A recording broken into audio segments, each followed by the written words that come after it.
Har doim sizlar prezident tadbirkorga, xalqingga bo'lsin deb nimadir qaror chiqaradi, sizlar xuddi o'sha narsani teskari qilasizlar. Sukunatga e'tibor beramiz. 7 yil deganda bizning zavodimiz batavom to'xtadi.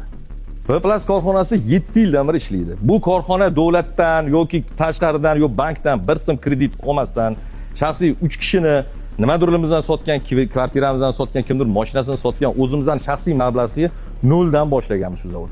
Hech qaysi davlat tashkilotidan, davlatdan shu paytgacha yordam olmaganmiz. O'zimizning shaxsiy kuchimiz bilan 3 tadan 30 ta, agar ikkala zavodimizdan qo'ysa 60 tagacha xodim chiqarganmiz. Hozir 30 ta xodim ishlaydigan zavodimizda gaz ishlatiladi. To'xtadi. Tadbirkorlar faoliyatiga ta'sirini o'rganyaptimi?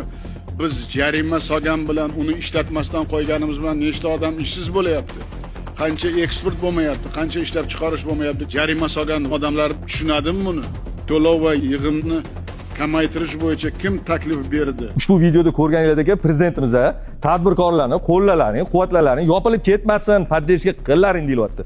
Men shuncha yildan beri, 2016-yildan beri Shavkat Miromonovich prezident bo'lganlardan beri yangi qarorlari chiqsa borib biz qo'rqib turamiz borib.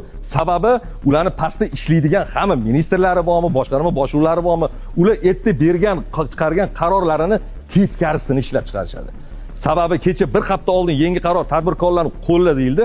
Kecha meni o'zimni guvohim bo'ldi.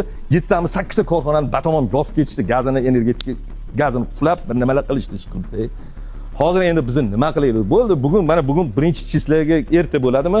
Ertaga qolgan 30 ta xodimimni bo'shataman, stanoklarimizni sotaman. Hozir kimdir yozishi mumkin, gazdan qarzing bo'lsa o'shancha o'chirgan. Yo'q, gazni 70-80 million predaplatdan turibdi. Hozirgi kunda to'g'ri, jam borsa 5 million ishlatayotgan savdo yo'q o'zi. O'shanda menga 20 kunlik predaplat ham turibdi. Hop, birinchisiga o'tsin, shot faktura ber, o'shanga qarab to'layman, keyin balki davom etamiz desam, yo'q, menga tepadan buyruq kelgansan, mana shu summa 270 million qayerdan olganini ham xudo biladi, faqat shu to'laysan, yo'qmasa men seni o, menda shuncha odam ishlaydi. Yo'q, eshitaman, meni agar kesmasam bo'lmaydi. Hozir bu yil o'zida meni taniydigan tadbirkorlardan 20-30 tasi shu yopilib bo'ldi. Umuman kichik va o'rta biznes yopilib to'xtayapti.